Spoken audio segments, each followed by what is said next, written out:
रायपुर में बारिश के बाद जल भराव की स्थिति बनी हुई है। बारिश के बाद यहां कॉलोनियों में जल भराव हो गया है। लोगों को परेशानियों का सामना करना पड़ रहा है। रिपोर्ट देखिए। राजधानी रायपुर में 24 घंटे से बारिश हो रही है। हालांकि अभी बारिश रुक चुकी है, लेकिन उसका जो प्रभाव है वो अलग अलग जगहों पर देखने को मिला। और जो प्रोफेसर कॉलोनी है, जैसा कि नाम से है, ये पॉश कॉलोनियों में से एक है। यहाँ पे ज़्यादातर जो है पैसे वाले लोग हैं, या ये कहें कि जो संपन्न लोग हैं, वो इस इलाके में रहते हैं। लेकिन उस इलाके की तस्वीरें आप देखिए कि ये पूरा जो गली आपको नज़र आ रही है, ये पानी भरा हुआ है और घुटनों तक पानी अभी है जब बारिश रुक चुकी है। और रात में जब बारिश शुरू हुई तब क्या स्थिति थी, लोगों से बात करने की कोशिश करते हैं, क्योंकि लोग अपने घर से पानी निकालने की कोशिश कर रहे हैं। सर, क्या नाम है आपका? महेंद्र यादव। ये कब से परेशानी है, कितने सालों से इस क्षेत्र में बारिश? हर साल कोरोना है।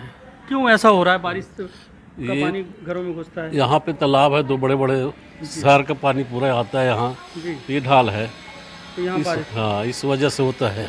ये नालियाँ साफ नहीं होती, नाली गहरी नहीं है। नाली तो ठीक है, लेकिन गर्मी में सूखा रहता है तो बीच बीच में जाम रहता है, और बारिश होती है तो भर जाते हैं। हाँ, बारिश में फिर बहने के कारण खुलता है। अच्छा, कुछ ये भी है क्या कि जो सड़कें बनती हैं बार बार ऊंचाई उसकी बढ़ा दी जा रही है? हाँ, ऊंची बड़ हो गई है, ऊंची होने के कारण घर नीचे हो गए है। अंदर ही में, बाहर अंदर नहीं गया, यही आंगन में है। अच्छा, बारिश है। हाँ, तो यहाँ के लोग रात भर हमेशा होता है। हमेशा होता है। हाँ, हर साल मतलब 2 बार भी हो जाता है बारिश में। बारिश में दो बार ऐसी स्थिति ये प्रोफेसर कॉलोनी की बनती है, और तेज़ जब बारिश होती है उस समय स्थिति ऐसी बन जाती है और घरों में पानी घुस जाता है, लोगों के जो सामान हैं वो भीग जाते हैं। तो तस्वीरें साफ बयान कर रही हैं कि किस तरीके से यहाँ पे, हालांकि लोगों का कहना है कि हर साल ऐसी स्थिति बनती है। और एक वजह ये भी है कि यहाँ की जो सड़कें बनाई गई उसके ऊपर दोबारा जब सड़क बना दी जाती है, और जो नाली के ऊपर छोटा सा जो पुलिया टाइप की बनाई जाती है वो ऊंची कर दी गई, जिस वजह से पानी का जो फ्लो है और वो फ्लो तेज़ी से बाहर नहीं निकलता है। और यही वजह है कि इस इलाके में ये पानी के भरने की स्थिति होती है और ये पूरा क्षेत्र है वो जलमग्न हो जाता है। हालांकि अब दोपहर हो गई है तो बहुत सारे लोग घर से बाहर अपने काम के लिए जा चुके हैं, लेकिन जिनके घरों में पानी है तो वो अपने घर से पानी निकाल रहे हैं। तो ये सड़क का हाल है, और ऐसा ही हाल लोगों के घरों का है। लोगों का ये कहना है कि निगम प्रशासन को इस तरफ ध्यान देना चाहिए। लगातार इस तरीके की परिस्थितियां यहाँ पे बनती हैं, लोग परेशान होते हैं, लोगों का सामान ख़राब होता है। तो ऐसे में कुछ ऐसी व्यवस्था हो कि जब बारिश हो और उस दौरान जो पानी की निकासी के लिए जो नालियाँ हैं वो गहरी हों, चौड़ी हों, और इस तरीके का जल भराव से उन्हें जल्द से जल्द मुक्ति मिले। रायपुर से जुल्फिकार अली, एनडीटीवी। मुरैना में मूसलाधार बारिश के कारण नदी नाले के साथ बांध भी उफान पर है। लगातार हो रही बारिश की वजह से यहां पगारा, कोतवाल बांध ओवरफ्लो हो रहे हैं। इन बांधों के ओवरफ्लो होने से आसन नदी अपने तटों को छोड़कर बीहड़ और जंगल में पहुंच गई है। वहां तिघरा बांध के ओवरफ्लो होने के कारण सांक नदी में कई सालों बाद पानी का सैलाब देखने को मिला, जिसकी वजह से नदी किनारे बस्तियों में अलर्ट जारी किया गया है। देखिए मुरैना से हमारी ये पूरी रिपोर्ट। बारिश के दिनों में अगर पानी का सैलाब नहीं देखा तो कुछ नहीं देखा।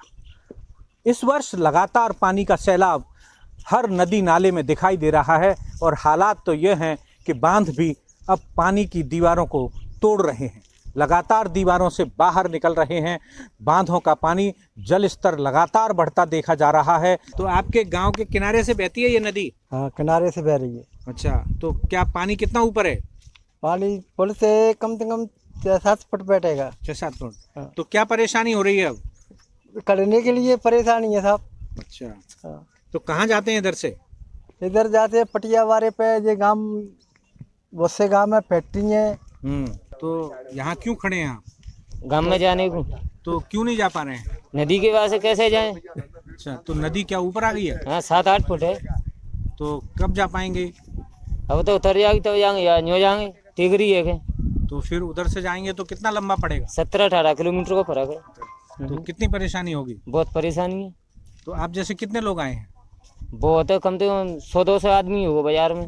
मामलों पे पढ़ने के लिए आते हैं। अब नदी दोपहर में 1 बजे से पुल से ऊपर हो गई है, तो सब बच्चे यहीं रुके हुए हैं। और इधर तो क्यों हो गई है ये नदी ऊपर? ये तिगरा डैम से गेट खोल दिए गए हैं, करीबन 6-7 गेट खोल दिए गए हैं। इसकी वजह से हर साल ये परेशानी आती है यहाँ पे। देखिए, ग्रामीणों के साथ साथ जो इंडस्ट्रीज़ में कर्मचारी आते हैं उनको भी काफ़ी परेशानी का सामना आज सुबह से ही करना पड़ रहा है, क्योंकि ग्वालियर के तिघरा बांध के 6 गेट सुबह 9 बजे खोले गए थे, क्योंकि जलस्तर वहां लगातार बढ़ रहा था। उस जलस्तर को कम करने के लिए उन 6 गेटों से लगातार पानी डिस्चार्ज किया गया। दोपहर 3 बजे तक 6 घंटे में वो लेवल पर आया, तब वो ऑटोमेटिक गेट बंद हुए हैं। लेकिन बानमौर नगर के किनारे से निकल रही ये सांख नदी का जलस्तर अभी भी स्थिर बना हुआ है, लेकिन इस ब्रिज के ऊपर 5 से 6 फुट ऊपर बताया जा रहा है। यह पानी कब कम हो पाएगा यह नहीं कहा जा सकता, लेकिन तब तक गांव के लोग, इंडस्ट्रीज़ के लोगों को परेशानी का सामना करना पड़ रहा है। या तो वो यहाँ स्टे करें या फिर 17 से 18 किलोमीटर का चक्कर लगाकर वो अपने गंतव्य तक पहुँचे।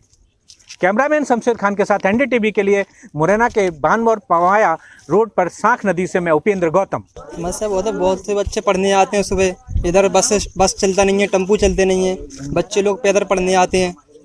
तो पैदल पढ़ने आए, सुबह पढ़ने आए बच्चे, अब पढ़ने आए उधर से नदी चढ़ आई आज 10 बजे टाइम पे। अब बच्चे घर पे कैसे पहुँचे? कुछ बच्चे पैदल आते हैं, साइकिल नहीं है किसी के पास और बस चलती नहीं है, तो वो घर पे कैसे पहुँचे? कोई बहुत से लोग हैं जो पैदल आए हैं, सामान लेने आते हैं, बस नहीं चलती, ऑटो नहीं चलती, तो वो भी लोग घर पे कैसे पहुँचे? अब समस्या ये है कि साहब यहाँ आगे इंडस्ट्री एरिया है, सीतापुर और पहाड़ी, साथ में यहाँ पर प्रमुख जो धार्मिक स्थल है करे देवस्थान उसका, और दूसरा ये मार्ग जो है बिल्कुल सबलगढ़ और शिवपुर तक निकल जाते हैं शॉर्टकट में। यहाँ से मुरैना होकर नहीं आते हैं, वो बहाने यहाँ होकर निकल जाते हैं, उनको शॉर्ट पड़ता है यहाँ से। तो उनको ये पढ़ने वाले बच्चे, दूध वाले बच्चे और जो कर्मचारी जाते हैं गाँवों में, चाहे वो अस्पताल के हों चाहे स्कूलों के हों, वो बेचारे जा नहीं पाते हैं, तो उनके लिए भी बड़ी समस्या है। और इसी के साथ इस बुलेटिन में फिलहाल इतना ही। खबरों के लिए देखते रहिए एनडीटीवी मध्य प्रदेश छत्तीसगढ़। ये है एनडीटीवी और आप देख रहे हैं एनडीटीवी मध्य प्रदेश छत्तीसगढ़।